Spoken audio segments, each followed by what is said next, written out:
Working Maugham असूनही स्वप्न पाहणं चुकीचं आहे का?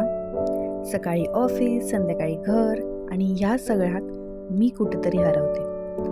आई असणं म्हणजे स्वतःला विसरणे नाही. वर्किंग मॉम असूनही सुद्धा स्वप्न पाहणं चुकीचं नाही. कधी थकते, कधी चिडते, पण दररोज प्रयत्न करते.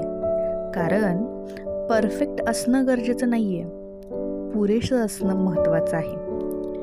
मी बरंच काही थांबवले फक्त एका प्रश्नामुळे. लोक काय म्हणतील? अहो, लोक म्हणतात इतकं पुरेसं नाही का? पण माझं मन अजूनही विचारतं, माझी स्वप्न एवढीच आहेत का? मी आई आहे, मी जॉब करते, पण मी स्वतःसाठीही काहीतरी करते.